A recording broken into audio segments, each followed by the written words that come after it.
Pertanyaannya, apakah naga itu ada?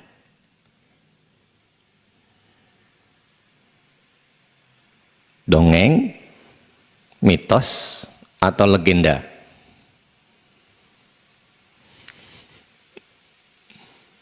Hah? Naga itu ada enggak? Naga itu dongeng, mitos, atau legenda?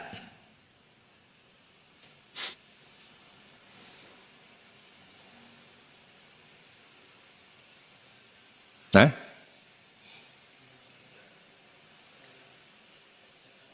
Enggak tahu. Ya, kita pahami dulu apa itu dongeng, legenda, dan mitos.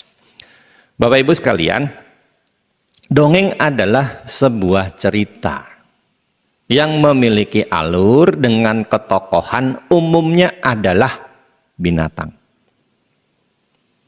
Yang nanti dari cerita tersebut ada pesan moral yang diselipkan.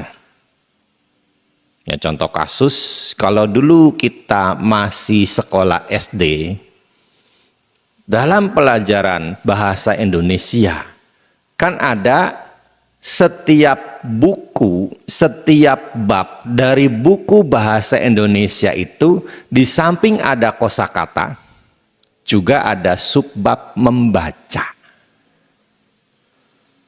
Di subbab membaca kan biasanya diselipkan ada dongeng yang harus kita baca. Umumnya kalau kita perhatikan, ketokohan yang ditampilkan dalam dongeng tersebut adalah hewan-hewan yang memiliki karakter yang nanti di ujung kisahnya ada pesan moral yang diselipkan. Ya, sebagai contoh kasus yang populer kan kita sering membaca dongeng Kancil Maling Timun. Ya, kancing maling timun. Terus-terusan dongeng itu diulang. Hati-hati.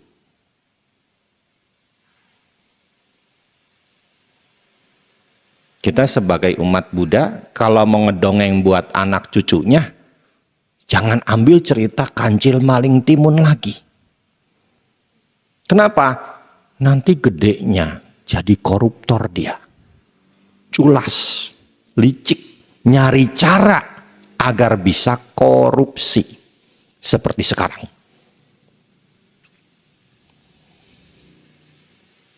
Ya, kita sebagai umat Buddha bisa mengambil cerita-cerita Jataka, mengisahkan Bodhisatta jadi gajah yang bijaksana, mengisahkan Bodhisatta jadi rusa yang bijaksana, mengisahkan Bodhisatta jadi burung yang bijaksana, mengisahkan Bodhisatta jadi merak yang bijaksana. Itu di pohon Bodhi kan ada relief-relief cerita Jataka. Ada Mayura Jataka, ada rusa kan juga kan ya. Kemudian ada juga ketika Bodhisatta jadi burung puyuh. Ya kan, Wataka Jataka. Itu bisa kita kisahkan kepada anak cucu kita. Ada pesan moralnya enggak kisah Jataka itu? Ada kan? Ada. Isinya apa? 10 paramita yang harus disempurnakan untuk meniti jalan menuju pencerahan sempurna sebagai arahat sama Sang Buddha. Ya, jadi ini dongeng. Ya, kalaupun mau ngedongeng yang umum, ya jangan yang cerita tentang jadi maling. Ya, nanti kita memola mindset cucunya, mindset anaknya untuk segala cara biar bisa ngakalin, biar bisa mencuri. Ya, Bapak Ibu orang Solo lah, tahulah keadaan sekarang gimana. Ya, nah, legenda sama seperti dongeng. Cuma tokoh yang ditampilkan itu adalah manusia. Kalau tadi hewan, binatang, yang ditampilkan dalam legenda adalah manusia. Ini ada orang Tasik tuh. Ya. Kan kalau mau ke Tasik kan harus lewat Bandung. Di Bandung kan ada legenda yang populer. Apa? Nah, Tangkuban Parahu. Iya kan? Siapa tokohnya? Sangkuriang, Dayang Sumbi. Iya kan? Manusia yang ditampilkan. Ada pesan moralnya enggak? Ada. Inilah legenda. Nah, sedangkan kalau mitos itu juga sama. Ada alur cerita yang ditampilkan, ada pesan moralnya, cuma tokohnya adalah dewa-dewi. Ya kan? Ya, kalau dalam budaya Tionghoa kita mengenal ada mitos Panku. Tahu Panku kan ya? Hah? Mitosnya dewa pencipta alam semesta dalam budaya Tionghoa, Panku.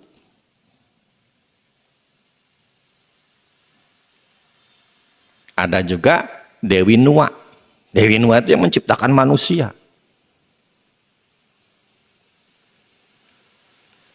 Itu mitos.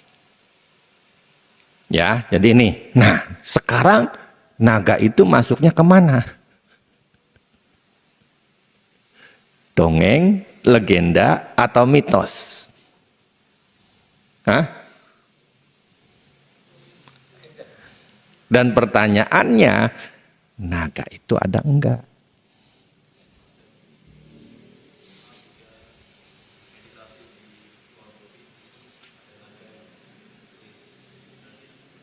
Dari mana tahunya? Gambar. Nah, Bapak Ibu sekalian, kalau kita menelaah dalam setiap budaya masyarakat, baik itu masyarakat Asia Timur, bahkan sampai masyarakat Eropa, mereka mengenal sosok figur naga. Jadi naga itu bukan cuma berkembang dalam budaya masyarakat Tiongkok di Asia Timur, tapi dalam budaya Eropa pun naga itu ditampilkan. Bapak Ibu kan suka ke bioskop kan? Nonton film. Dulu kan ada film judulnya Lord of Ring. Ada nggak naga di sana?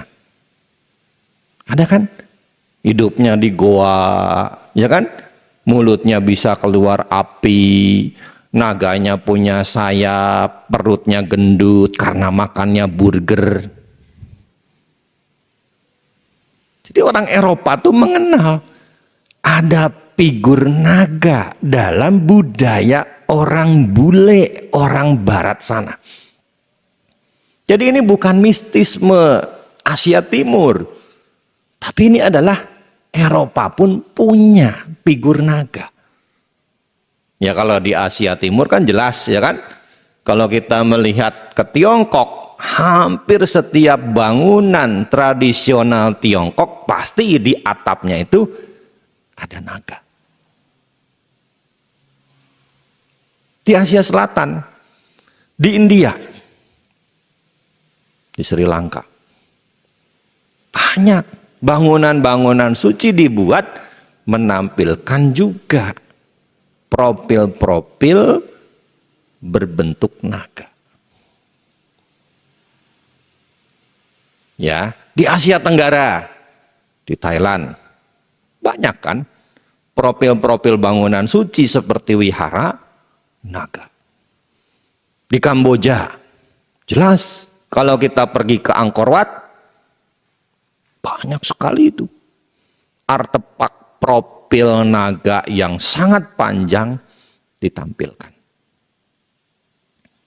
Kita masuk ke Nusantara, hampir setiap pulau besar di Nusantara punya kisah tentang naga. Di Sumatera ada, di Kalimantan ada, di Bali ada, di Sulawesi ada, bahkan sampai Papua. Dan jangan tanya di Jawa ada enggak, banyak. Bapak Ibu pernah ke Kalimantan Timur? Belum. Ke IKN belum pernah? Wah, ini harus diajak sama orang Solo ke IKN nih. Jangan pencetus IKN kan orang Solo. Masa orang Solonya belum pernah pergi nih?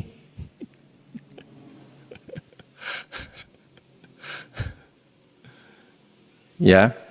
Itu kalau kita ke daerah Tenggarong, itu kan ada Sungai Mahakam. Di tengah Sungai Mahakam itu ada pulau besar. Nah, di situ ada legenda Putri Junjung Buih.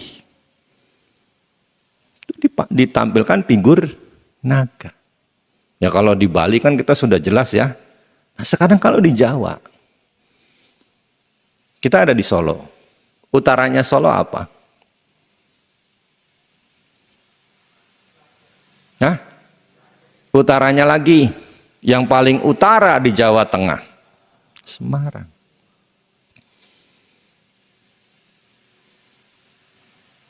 Kalau dari Semarang ke Solo, dan kalau dari Solo ke Semarang, ada nggak legenda naga?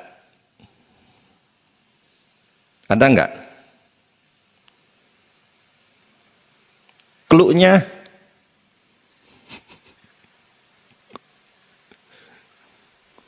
apa? Clue-nya saya megang kepala.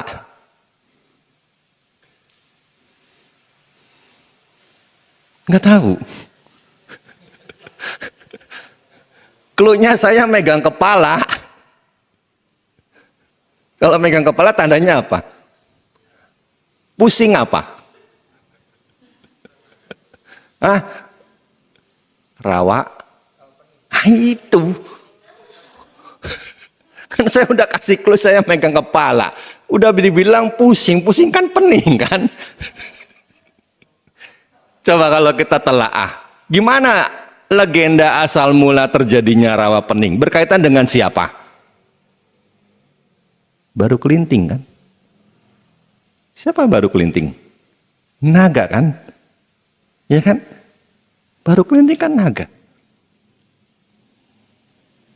Nggak tahu Bapak Ibu orang Jawa Tengah.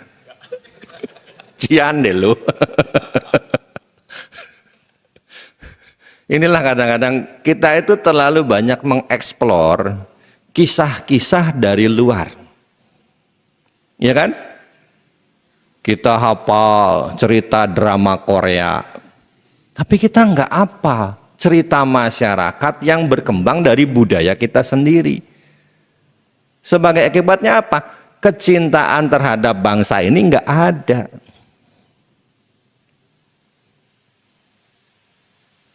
Ya kan?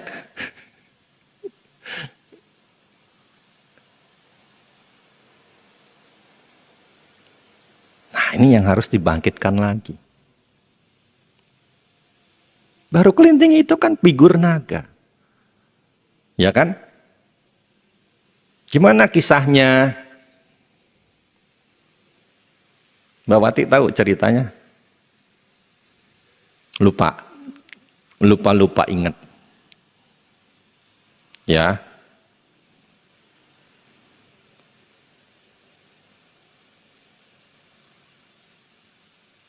Nah, Bapak Ibu sekalian,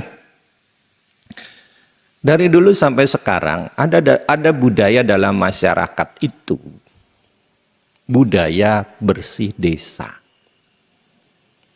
Kisah tentang Baru Kelinting berlatar belakang pada zaman Mataram.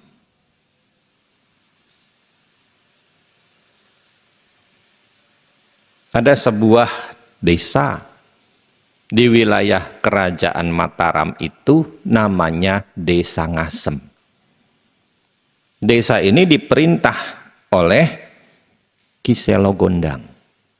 Sebagai kepala desa, dia sangat adil, arif, dan bijaksana. Satu hari akan mengadakan ritual bersih desa. Segala perlengkapan disiapkan. Tapi ada satu yang kurang. Apa? Tombak. Di desa itu mereka tidak memiliki tombak. Tapi ada sahabatnya Ki Selogondang ini yang bernama Ki Salokantara punya tombak yang dimaksud. Ki Selogondang meminjam tombak tersebut Ki Salokantara. Jadi dari sini tahu kan ya, tempat wisata yang di tepi Rawapening setelah Tuntang itu kenapa dikasih nama Saloka? Ancolnya Jawa Tengah katanya itu. Karena ada, apa itu namanya yang muter-muter, biang lala apa-apa? Ya, saya nggak mungkin bisa naik itu ya.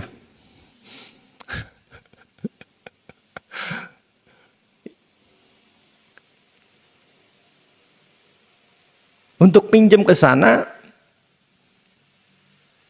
di desa sebelah, Ki Selogondang mengutus putrinya yang bernama Endang Sawitri untuk mengambil tombak tersebut kepada Ki Salokantara. Berangkat naik kereta kuda.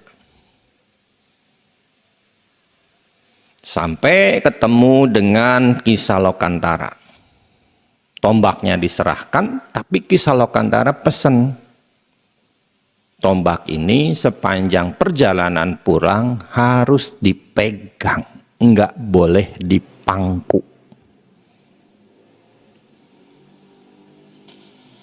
Pulang, Endang Sawitri naik kereta kuda. Megangin terus sepanjang jalan kan pegel. Apalagi jendela kereta juga dibuka. Anginnya sepoi-sepoi. Angin sepoi-sepoi kan bikin mata meremelek. Ya kan? Dia lupa karena ngantuk. Tombak itu pun ditaruh di pangkuannya. Sampai di desanya. Upacara dilakukan, upacara bersih desa. Tidak lama kemudian perutnya Endang Sawitri mulai gendut, tanda dia hamil.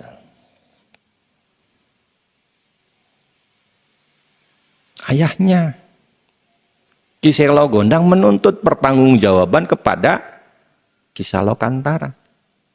Akhirnya Endang Sawitri dinikahkan dengan Ki Salokantara. Setelah menikah, Ki Salokantara pergi bertapa di Gunung Telomoyo. Sampai akhirnya Endang Sawitri pun melahirkan seorang anak berwujud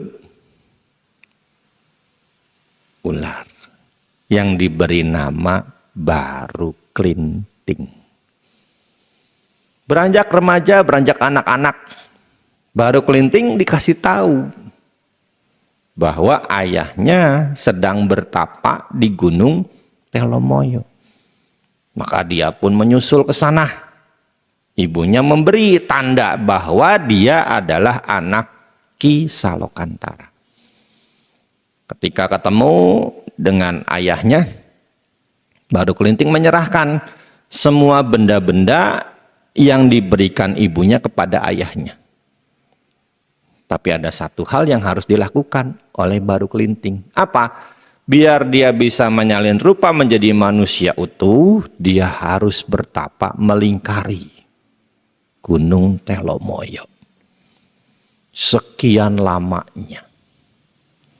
Baruklinting pun mengikuti petunjuk ayahnya. Nah, Bapak Ibu sekalian, ada sebuah desa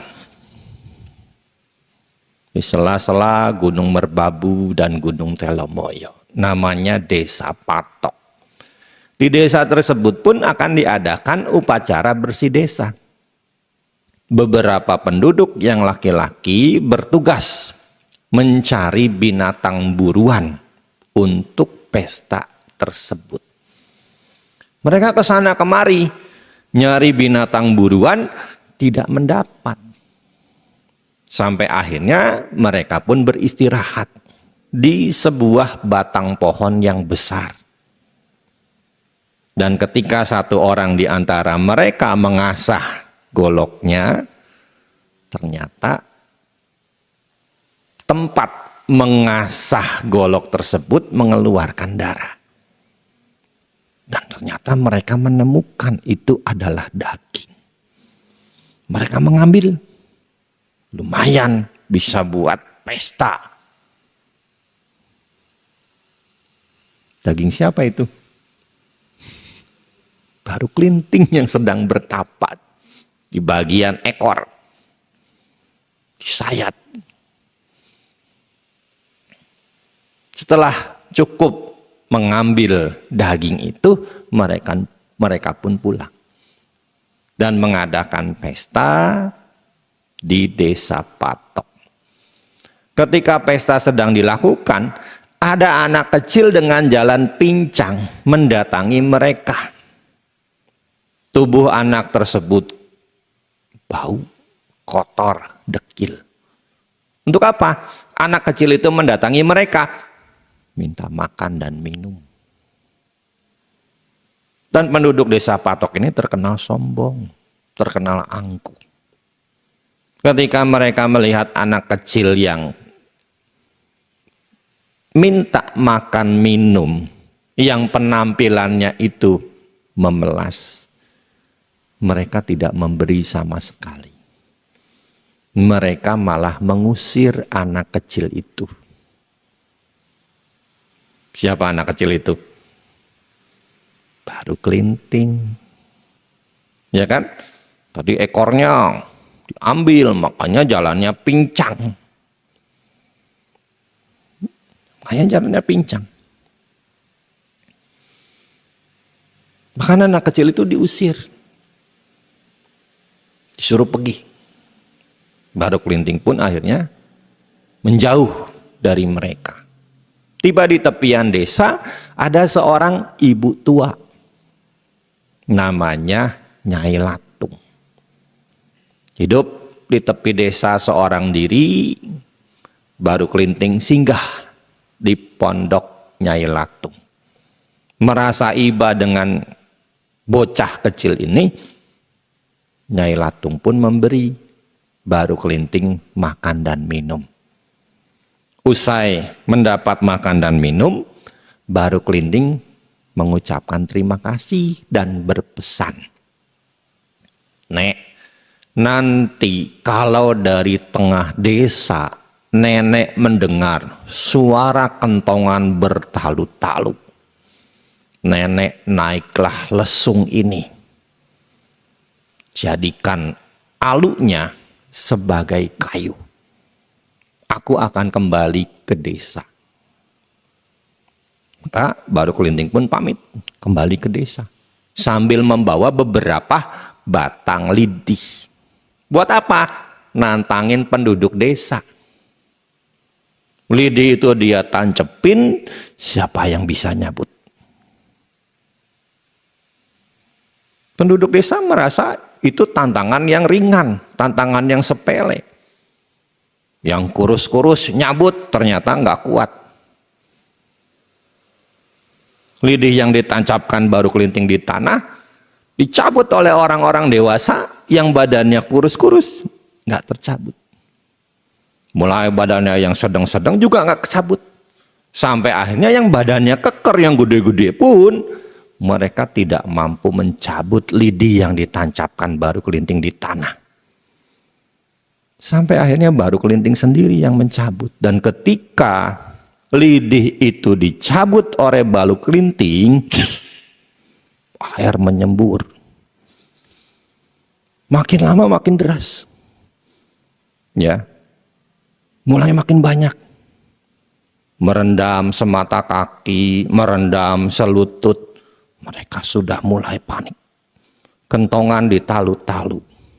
Sampai kedengeran ke tempat Nyai Latung. Ya bersiap mengikuti pesan baru kelinting. Air terus naik. Sampai akhirnya semua penduduk desa Patok tenggelam bersama dengan desa mereka. Nyai Latung selamat. Kenapa? Karena dia naik lesung. Ya, membangun rumah di tepian danau yang terbentuk dari lidih yang dicabut oleh Baru Kelinting. Danau itu berkilauan karena airnya jernih, karena airnya bening. Makanya kenapa disebutnya rawa pening. Peningnya bukan pusing, tapi peningnya bening. Ya, nah itu. Kan Bapak Ibu kalau dari sini ke Semarang kan lewat itu. Balik lagi lewat. Masa enggak ngeh? Nah, tapi kan pantulannya kadang-kadang kelihatan tuh dari tol. Ya kan? Pantulannya kan kelihatan tuh. Ya. Nah, itu legendanya. Jadi kalau mau lihat Nyai Latungnya pergi ke Gedong Songo. Di depannya kalau kita mau masuk ke Gedong Songo itu ada diorama yang menggambarkan kisah Nyai Latung sedang naik lesung. Kalau Baru Kelintingnya kan bisa pergi ke mana itu? Daerah Banyu Biru ya. Di situ kan ada arca naga yang dibuat, yang di bagian ekornya ada belnya. Saya dulu pernah ke sono. Ternyata di situ juga banyak tinggalan artefak kuno dari era Hindu-Buddha. Ya, jadi di situ ada lingga patok, ada candi dukuh. Ya, bisa di sana dicari. Ya, dan nanti kalau bulan-bulan November sampai Februari, di situ kan sentranya duren tuh. Sentranya duren itu. Belum pernah berburu duren di sana.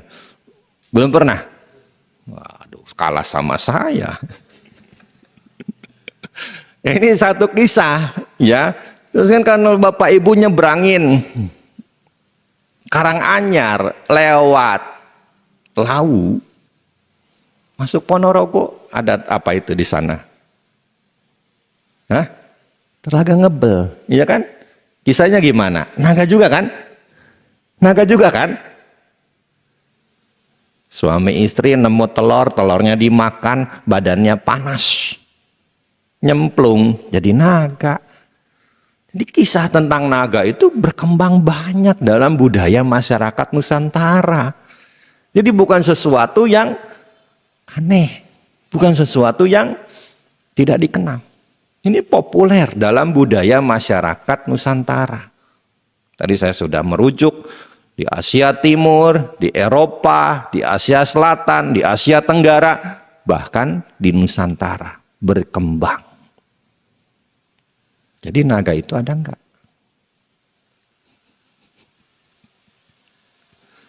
Ada enggak? Ada enggak? Hah? Nanti dulu jangan ambil kesimpulan legenda. Kita telah sekarang secara agama Buddha. Bapak Ibu sekalian, dalam agama Buddha kan kita mengenal ada 26 alam surga. Ya kan? Minimal bagi kita yang belum mencapai kesucian, kita bisa lahir kembali di 21 alam surga. Karena dari 26 itu, 5 kan khusus alam anagami. Ya kan? Kita yang belum mencapai anagami tidak mungkin bisa lahir di alam sudawasa. Ini khusus buat anagami. Dari 21 itu kan dibagi lagi kan? Menjadi 6 alam surga biasa. Ya kan? Ada 6 alam surga biasa. Di alam surga biasa ada alam Catu Maharajika Dewa, Tawatingsa, Yama, Tusita, Nimanarati, Paranimita, Wasawati, baru alam Brahma. Di alam Catu Maharajika Dewa atau dalam tradisi budaya masyarakat Tionghoa disebut Seta Tianwang. Itu kan berarti ada 4 raja dewata.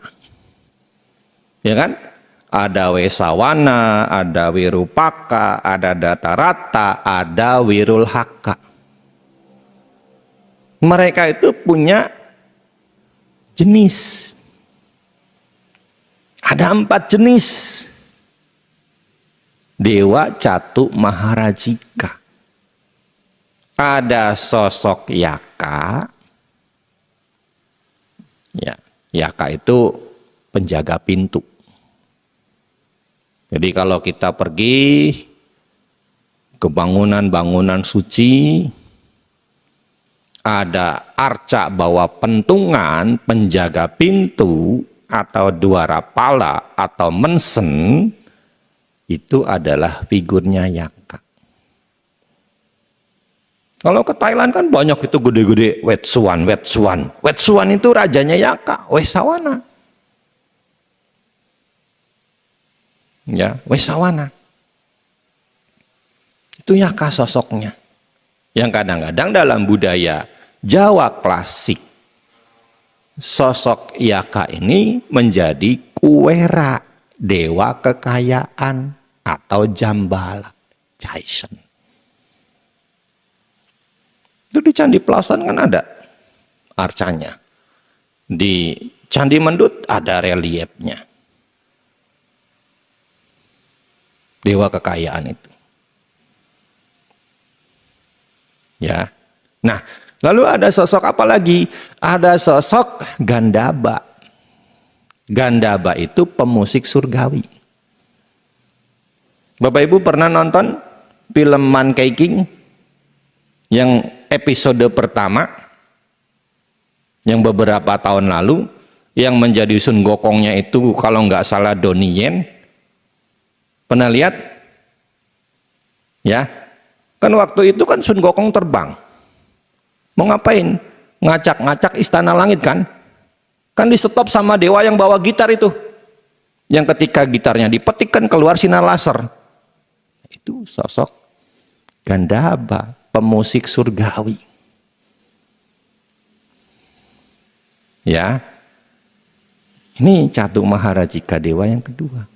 Lalu ada sosok Kumbanda. Ada sosok Kumbanda dan ada sosok naga. Jadi naga secara agama Buddha itu adalah yang pertama Dewa Catu Maharajika.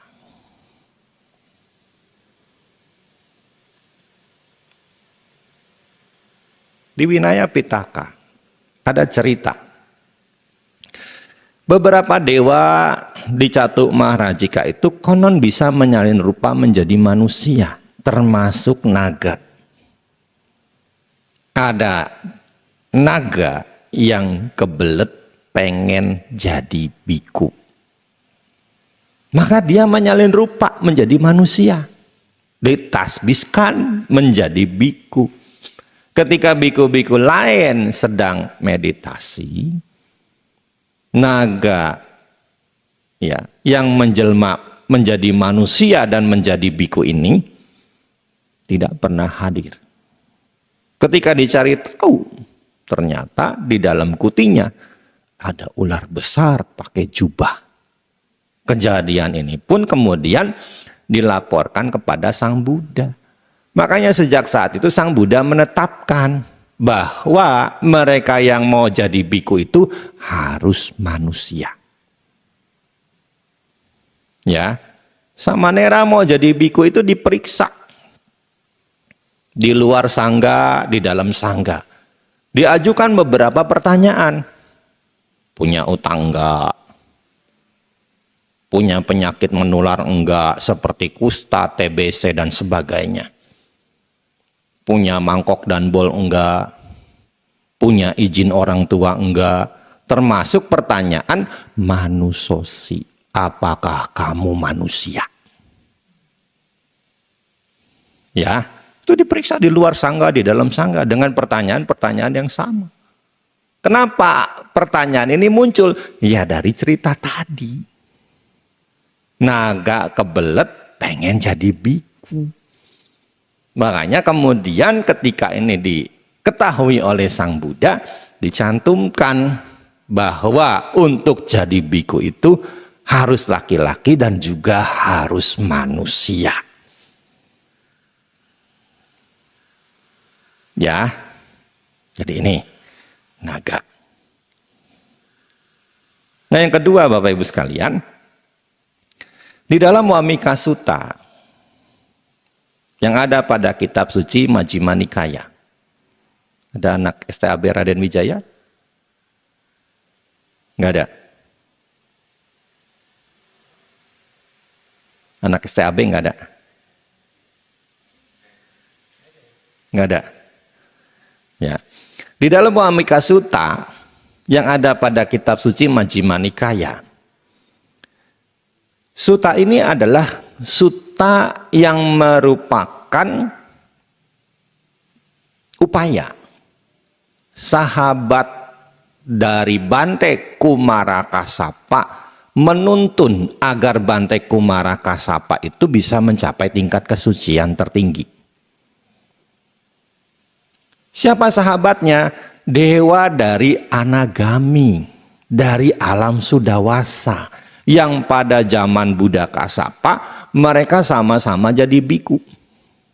Sahabatnya ini mencapai tingkat kesucian Anagami, lahir kembali di alam Sudawasa, mengetahui Bante Kumarakasapa belum mencapai tingkat kesucian tertinggi, membantunya lewat memberikan bimbingan. Mendatangi Bante Kumarakasapa, dikasih teka-teki, yang kemudian disarankan teka-teki itu ditanyakan kepada Sang Buddha.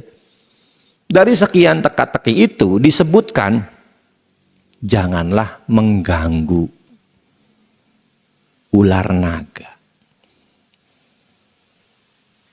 Janganlah mengganggu ular naga. Dan ketika ini ditanyakan kepada Sang Buddha, apa makna naga yang jangan diganggu itu?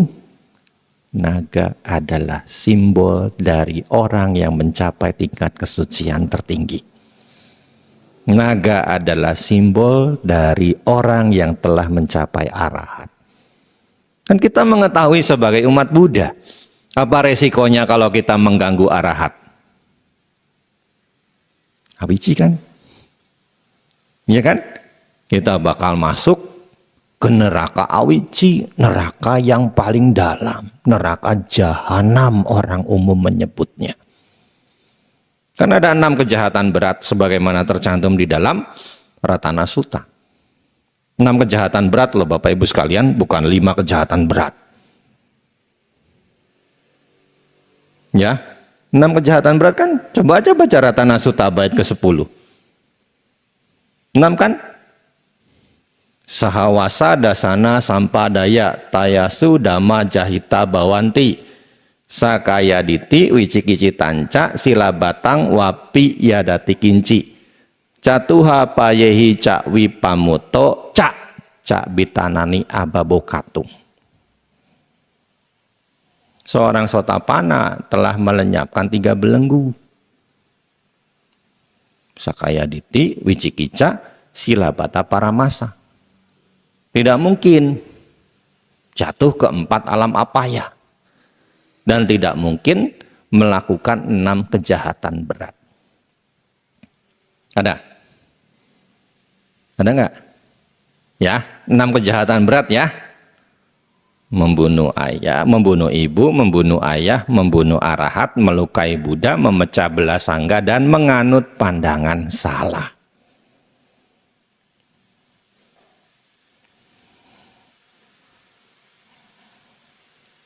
Menganut pandangan salah itu maksudnya apa? Pindah agama.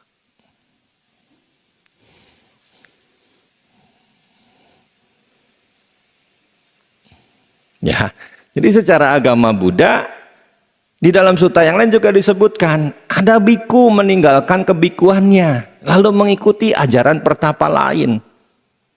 Ketika Sang Buddha mengetahui hal ini, Sang Buddha mengatakan, lihatlah orang bodoh itu setelah kematiannya dia akan masuk neraka.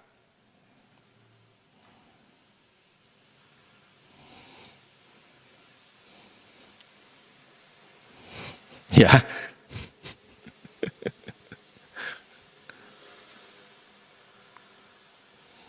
Ada di dalam suta. Dalilnya. Bukan nakut-nakutin, tapi emang kudu ditakut-takutin sih umat Buddha teh. Karena prihatin loh bener. Saya tuh prihatin, umat Buddha di daerah tuh makin lama makin sedikit turun habis. Ya kan? Padahal orang tuanya tuh tokoh-tokoh perintis berdirinya wihara, perintis munculnya agama Buddha di desa tersebut. Tapi anak-anaknya mana? Saya ke Wonogiri, tahun 70-an Bante, 90%. Sekarang 50%. Kemana 40%? Ya kan? Kemudo, tahu Kemudo ya? Klaten. Yang ketika 2006 wiharanya kena gempa hancur, kita menggalang dana kan? Ya kan? Untuk apa? Biar direnovasi. Berapa sekarang umatnya sisa? 4 orang.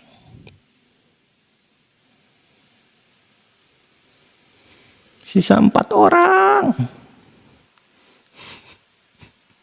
Padahal dulu kan kita susah payah itu.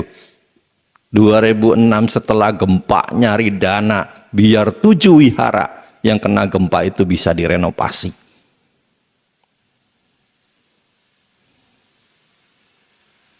Bukti belum ada ya 2006 ya. Saya ngalamin tuh. Karena waktu gempa Jogja itu saya lagi di Mendut habis ngajar sama Nera.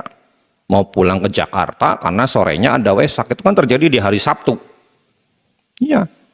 Pagi-pagi saya bangun, saya tuh udah pesen sama anak wihara di Jumat sore. Mas, besok tolong 5:30 saya dibikinin sereal. Dibikinin minuman dulu. Ya. Ternyata anak wiharanya nggak bangun.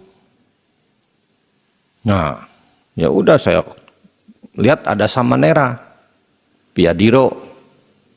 Dia keluar dari Dhammasala mau pipis. Nah, karena dia masih Samanera, saya minta tolong dia bikinin sereal 2 bungkus sebelum saya berangkat ke bandara. Habis minum sereal, saya naik lagi ke Kuti, nurunin koper.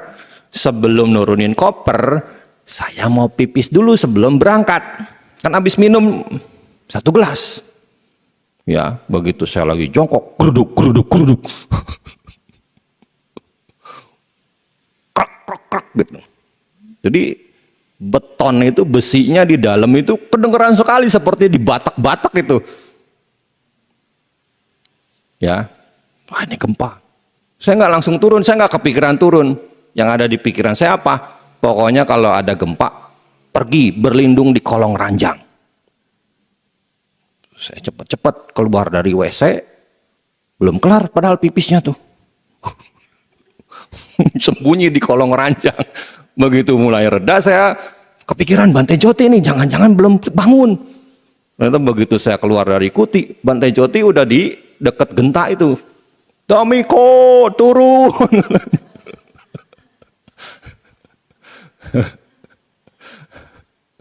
Itu mobil Mas Budi itu sampai guk, guk, guk, guk, gitu. Ya, karena kan kenceng itu. Hampir 5,8 ya. Hampir 6 skalanya itu. Ya. Itu saya ngalamin. Itu setelah itu kan kita ngumpulin dana di Jakarta biar 7 wihara ini bisa diperbaiki. Ternyata sekarang setelah 18 tahun berlalu umatnya tinggal 4 orang.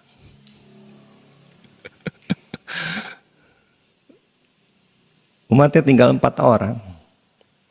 Kadang-kadang saya suka kagum sama orang Hindu.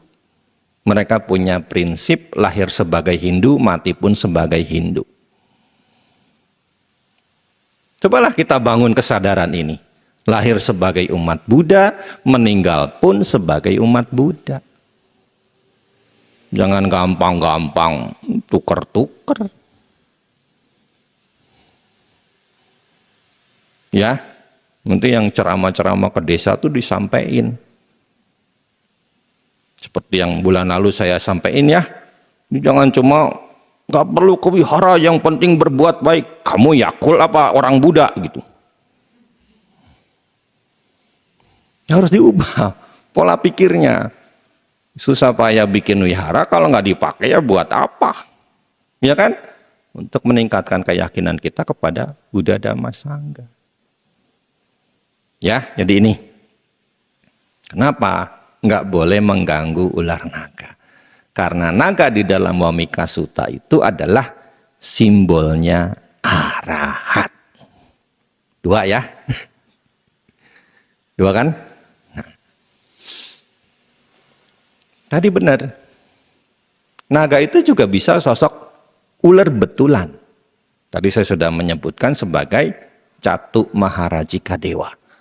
Naga yang menaungi Sang Buddha setelah pencerahan itu adalah naga yang menghuni dasar Sungai Neranjara, Muchalinda. Sekian lama dia menunggu munculnya arahat sama Sang Buddha. Dari mana dia tahu bahwa arahat sama Sang Buddha itu sudah muncul? Setelah Petapa Gotama menerima bubur susu dari Sujata, beliau mandi kan di Sungai Neranjara, lalu bertekad menghanyutkan mangkoknya. Ya, kalau memang sudah waktunya pencerahan, mangkok yang kulepas ini akan melawan arus. Kan dia lepas mangkoknya itu di Sungai Neranjara. Awalnya mangkok itu kan mengikuti arus. Tapi setelah beberapa meter ternyata mangkok itu melawan arus kan. Sampai akhirnya mangkok itu tenggelam. Tenggelamnya kemana? Menimpa kepala naga Muchalinda yang ada di dasar Sungai Neranjara. Makanya dari situ akhirnya dia tahu sudah ada arahat sama Sang Buddha yang muncul ke dunia. Maka dia keluar. Dan ketika di minggu keberapa? 6 ya? Apa ke-7? Nah, lupa. Ya, di minggu ke-7 apa ke-6? Hah? Minggu ke-7 apa ke-6, Trisno? Nah, hujan badai turun dengan deras, Muchalinda menaungi Sang Buddha.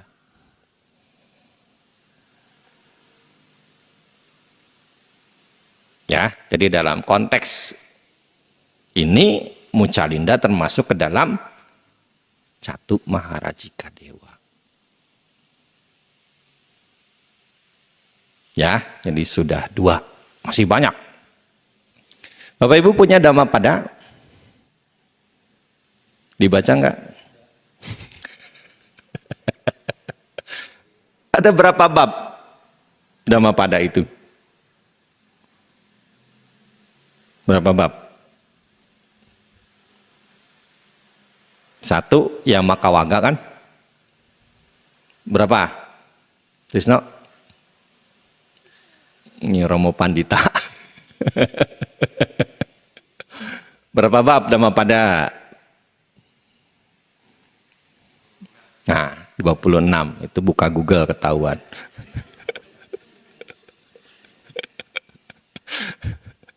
Ada 1 bab kan bunyinya Nagawaga. Apa makna naga di situ? Gajah. Ya. Jadi dalam konteks lain, arti dari naga itu juga gajah. Ya, gajah. Ya kan? Gajah. Bab tentang gajah. Bab tentang gajah. Ada. Ya. Kemudian di Samyutta Nikaya ada Naga Samyutta. Di dalam kitab suci Samyutta Nikaya ada 1 bagian Samyutta, judulnya itu Naga Samyutta. Apa maknanya? Sesuatu yang gede-gede merujuk kepada Naga Samyutta ini disebut sebagai naga. Jadi kalau kita lihat pohon yang gede, itu juga bisa disebut naga. Kita lihat orang badannya gede, itu juga bisa disebut naga. Jadi sesuatu yang gede-gede kalau kita merujuk naga samyuta, itu bisa disebut naga.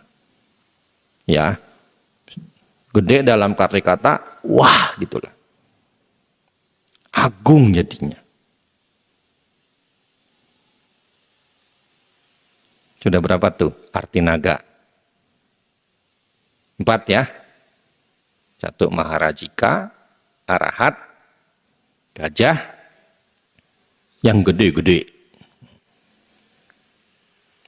Kita kutip satu sutta tentang gajah. Namanya Naga Sutta. Dari kitab suci Anguttara Nikaya kelompok 4. Ya, jadi konteksnya Naga Sutta ini naga sebagai gajah artinya. Kita mengetahui dalam sistem kerajaan di masa lalu, Bapak Ibu sekalian, seorang raja besar itu punya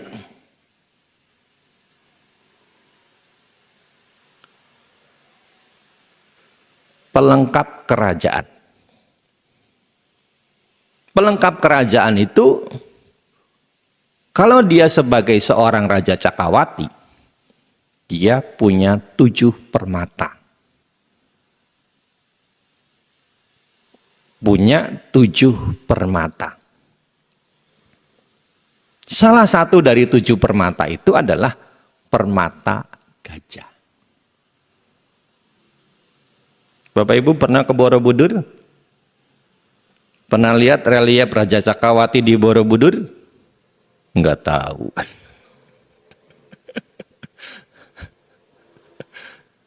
Di Candi Borobudur itu ada relief Raja Cakrawati yang punya 7 permata ini. Makanya kan ada gambar, ada relief gajah itu lagi terbang begitu. Ini simbol bahwa Raja Cakrawati itu punya permata gajah.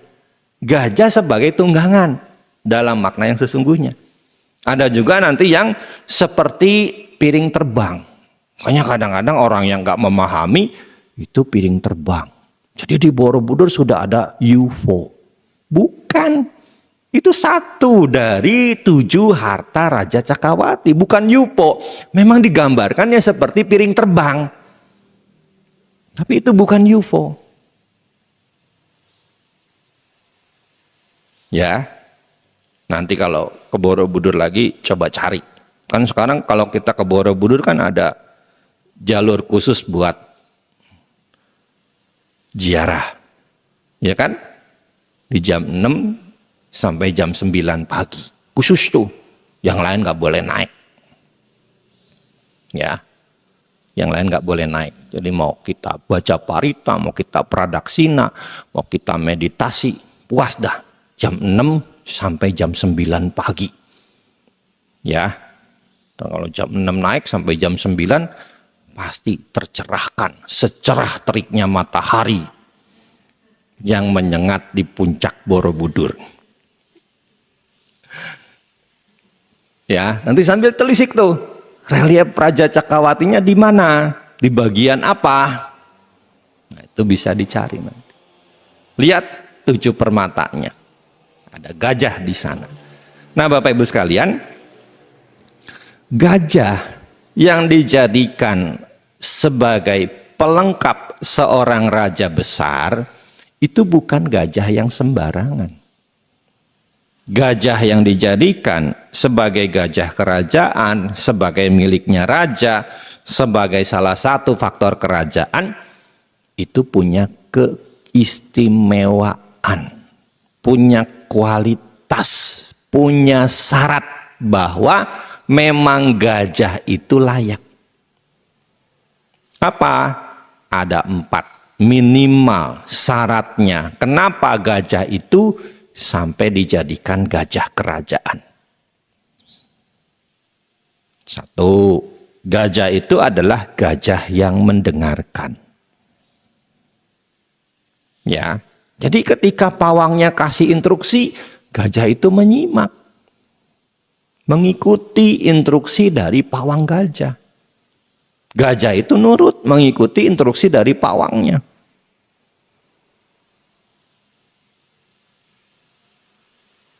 Yang kedua, gajah itu gajah yang menghancurkan.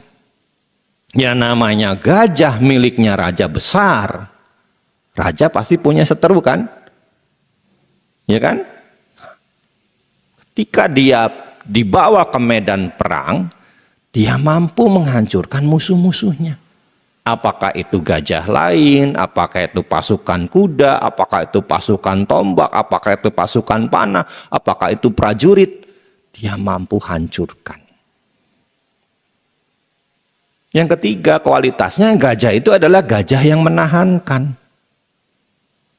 Yang namanya dibawa ke medan perang berhadapan dengan pasukan lain, pasti ada kan sabetan senjata mungkin kena kepadanya, anak panah mungkin menusuknya, pukulan dari prajurit mungkin menghantamnya, tapi gajah itu mampu menahankan.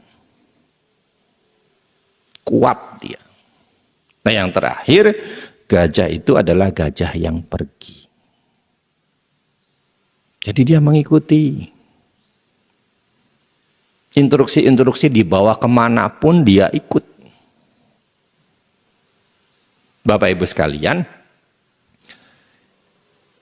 inilah 4 kualitas kenapa seekor gajah itu dijadikan gajah kerajaan. Tunggangannya raja, miliknya raja. Nah, demikian pula sebenarnya kita sebagai umat Buddha harus punya kualitas seperti gajah kerajaan. Jadi gajah yang mendengar, jadi gajah yang menghancurkan, jadi gajah yang menahankan, jadi gajah yang bepergian. Apa maksudnya? Jadi gajah yang mendengar, jadilah umat Buddha yang punya kualitas, suka mendengarkan Dhamma Winaya. Suka mendengarkan ajaran-ajaran dan aturan-aturan yang telah disampaikan oleh Sang Buddha. Yang sekarang bisa kita simak lewat khotbah para biku, dhammaduta, ataupun membaca buku-buku dhamma. Ya, makanya kembali lagi kalau kita lihat, ada nggak kewajiban umat Buddha ke wihara kalau begitu? Ada nggak? Ada kan? Jadi gajah yang suka mendengar, jadi gajah yang suka mendengar. Jadilah umat Buddha yang suka mendengar ajaran dan aturan Sang Buddha. Di mana kita bisa mendengar dhamma? Yang fokus, yang serius kalau bukan di wihara. Ya kan? Meskipun sekarang ada media sosial dengan berbagai platform yang kadang-kadang kontennya isinya khotbah-khotbah dhamma, kalau kita dengar di rumah emang bisa fokus? Belum tentu kan? Sekarang udah jam segini kita nguap. Kalau kita cuma dengarnya di media sosial, matiin, langsung rebahan kan? Tapi kalau di sini, meskipun kita nguap, pasti kita tahan. Ya kan? Gak mungkin Bapak Ibu yang udah nguap-nguap dari tadi langsung rebahan di sini kan?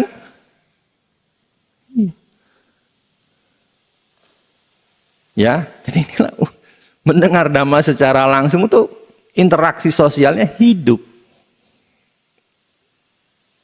Ya kan kemarin kita rame-rame pakai media sosial itu kan karena gara-gara ada pandemi. Ya kan? Iya. Makanya wihara-wihara bikin akun-akun media sosial untuk memfasilitasi umat untuk bisa tetap puja bakti mendengarkan dhamma. Sampai akhirnya apa? Keterusan sampai sekarang. Yang males ke wihara ya memang udah males. Alasannya apa? Sudah bisa nyimak di media sosial. Padahal belum tentu juga disimak dengan baik. Tadi kalau udah nguap kan pasti matiin tuh. Kadang-kadang dengerin nggak semalam? Enggak. Kenapa? Kuotanya habis. Belum diisi. Ya kan? Bedanya interaksi langsung kan bisa hidup ya. Ya kan? bisa hidup. Kita bisa lihat gestur, kita bisa lihat ekspresi, ya kan? Ya, jadi ini, jadilah umat Buddha yang rajin mendengar Dhamma Winaya, belajar Dhamma Winaya. Untuk apa? Meningkatkan keyakinan kepada Buddha Dhamma Sangha. Biar apa? Enggak gampang konversi. Ya, nggak gampang konversi. Ya kalau mau konversi cari yang rate-nya lebih tinggi bukan lebih rendah. Ya. Nah kemudian gajah yang menghancurkan. Jadilah umat Buddha juga yang mampu menghancurkan apa? Rintangan-rintangan batin. Dalam tahap yang dasar adalah kemalasan. Salah satunya malas kewihara.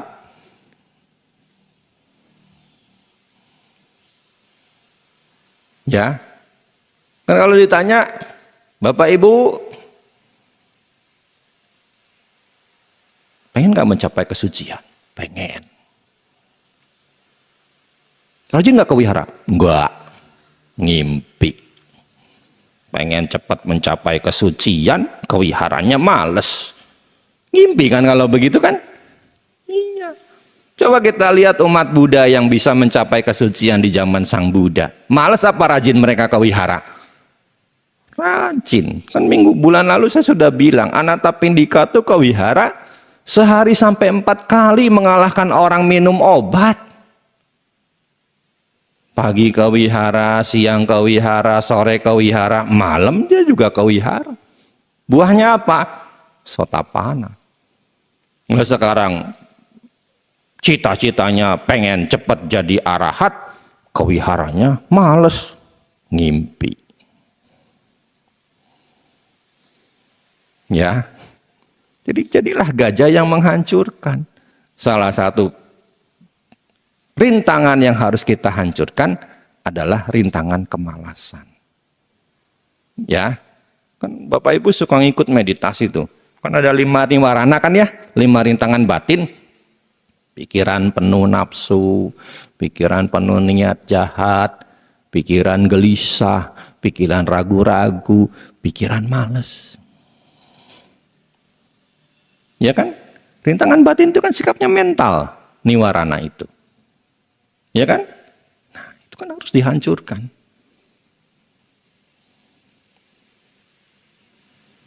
Ini baru tahap yang dasar, ya kan nanti kan lebih tinggi ada lagi yang harus dihancurkan. Yang lebih tinggi lagi ada lagi yang harus dihancurkan. Ya, jadi jangan males kalau memang punya cita-cita pengen mencapai kesucian, jangan males kewihara. Kalau punya cita-cita pengen mencapai kesucian, males kewihara, ngimpi kaliye. Ya, ini yang kedua. Jadi gajah yang menghancurkan. Nah, kemudian yang ketiga adalah gajah yang sabar. Jadilah umat Buddha yang sabar. Sabar terhadap apa?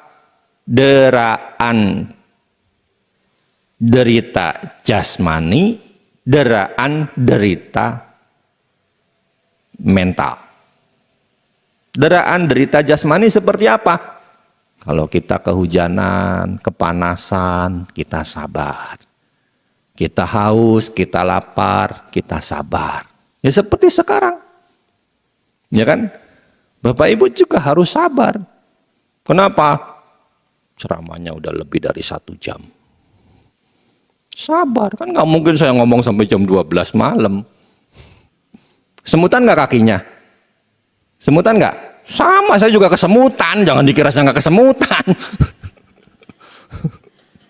Kan kadang-kadang umat Buddha tuh lucu. Kalau lagi meditasi nanya, Bante, kakinya kesemutan nggak? Sama. Jangan dikira kaki biku itu nggak kesemutan. Sama. Orang strukturnya sama, daging tulang darah. Ya kan? Kaki Bapak Ibu kan daging tulang darah kan? Kaki saya juga sama, daging tulang darah. Ya wajar kalau kesemutan. Cuma biku jaga image, nggak sebentar-sebentar kerosak-kerosek ubah posisi duduk.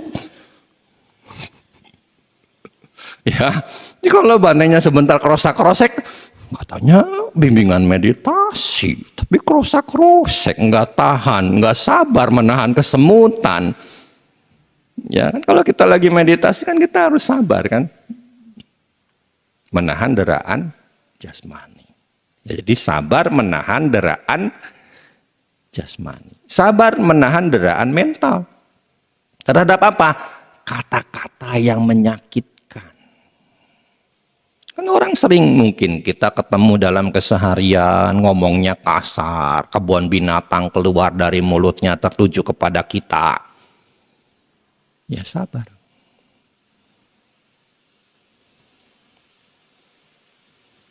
Ya. Jangan begitu ada kata-kata kasar, ada kebun binatang keluar tertuju ke arah kita, kita langsung bereaksi. Sabar.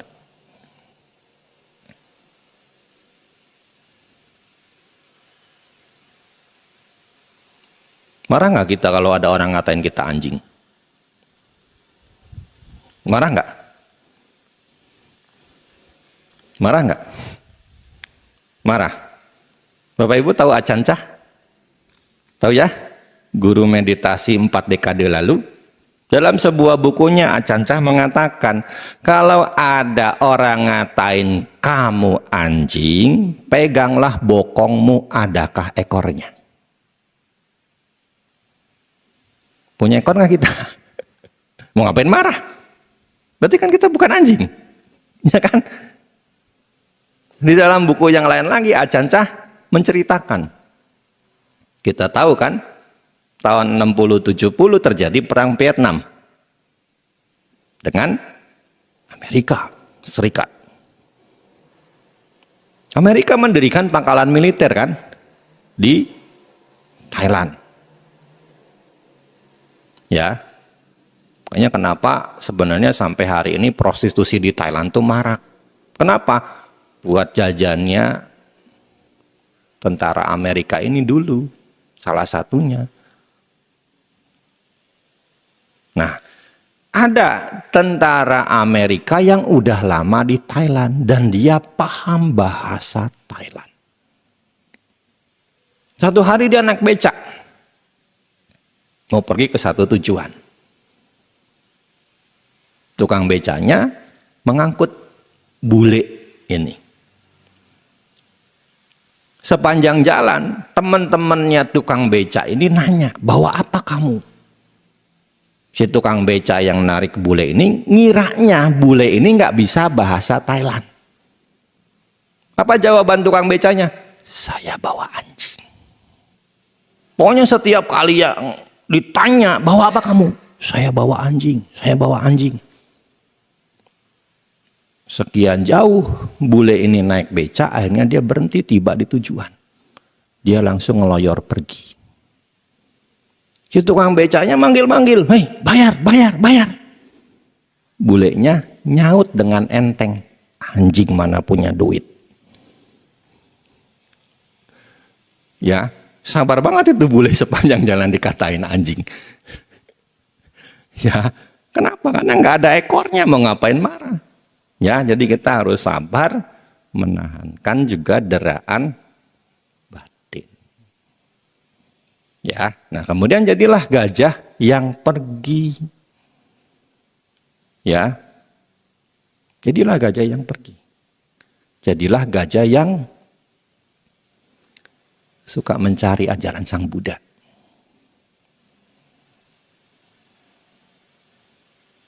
Pergi ke wihara di sini, mungkin nanti ke wihara yang lain. Kan hingga terjadi interaksi sosial sesama umat Buddha kan. Kadang-kadang umat Buddha yang muda-muda ketika dia berpikir buat cari pasangan hidup kan, wah bosan yang dilihat itu lagi di sini mah. Ya pergi ke wihara lain biar dapat kenalan. Boleh kan? Boleh, yang namanya anak muda masa nggak boleh. Yang penting tembak-tembakannya jadiannya di luar, jangan di wihara nembaknya. Ya, nanti pemberkatan baru diwihara lagi. Ya kan, ngedetnya di luar, ajak jalan. Masa nggak mau ngedet di wihara, pacaran di belakang candi? Ya, kan begitu ya. Candi dipakai tempat pacaran. Itu kan nggak pantas gitu. Candi kan harusnya dipakai tempat puja. Tapi saya bangga loh kadang-kadang kalau saya pergi ke candi-candi. Belakangan ini marak. Candi itu dipakai buat tempat prewedding. Iya, bagus itu kan membangkitkan budaya Nusantara. Saya pergi ke Pelausan 2 bulan lalu. Ketemu 2 pasang pengantin dengan pakaian tradisional Jawa lagi prewedding di sana. Saya pergi ke Kalasan, ketemu 1 pasang lagi prewedding di sana. Jadi bagus itu. Ya kan eksotis kan? Daripada kita prewedding modern, ya kan? Anti mainstream. Preweddingnya di candi. Ya, itu Trisno. Tapi jangan yang kedua. Pecat nanti jadi panditanya. Ya, jadi gajah yang suka pergi. Pergilah mencari ajaran Sang Buddha. Ya, makanya galilah terus pengetahuan kita akan Dhamma. Galilah terus kebajikan kita yang mengikuti ajaran Sang Buddha. Ya, jadi kalau kita melakukan ini, kemudian punya cita-cita pengen mencapai kesucian, saya nggak akan nyebut ngimpi lagi. Bagus itu, kan sesuai kan, selaras. Selama ini kan kita punya cita-cita mencapai kesucian, tapi kewiharanya males, makanya ngimpi. Tapi kalau kita sering kewihara, sering belajar Dhamma, sering praktek Dhamma, kemudian kita punya cita-cita mencapai kesucian, itu kan selaras dengan apa yang kita tekadkan, apa yang kita cita-citakan. Ya kan? Kan gak mungkin kita mau sesuatu itu, kita cuma diem aja. Ya kan? Kita mau sesuatu itu, kita harus usaha. Kenapa? Karena kita hidup di alam manusia, bukan di alam dewa. Yang cukup mikir, apa yang kita pengenin pasti ada. Kita hidup di alam manusia, kita masih perlu usaha, kita masih perlu kerja, kita masih perlu tenaga untuk mendapatkan apa yang kita inginkan tersebut, apa yang kita cita-citakan tersebut. Ya, jadi inilah beberapa makna dari naga. Jadi konteks sebenarnya beneran ada naga itu ular, dalam hal ini adalah Dewa Catu Maharajika. Ya, lalu ada naga sebagai simbol arahat, naga sebagai gajah. Ya, naga sebagai gajah. Ya, maknanya dan sesuatu yang gede-gede, yang agung, itu sebagai naga juga. Ya, demikian apa yang bisa saya sampaikan. Semoga menambah wawasan, pengetahuan, inspirasi, motivasi bagi kita semua untuk terus belajar dan melaksanakan Dhamma. Terima kasih atas perhatiannya. Semoga Bapak Ibu sekalian kita semua selalu berlindung pada tiratana Buddha Dhamma Sangha hingga tercapai padamnya duka. Sampai sata bhavantu sukhita, semoga semua makhluk hidup berbahagia.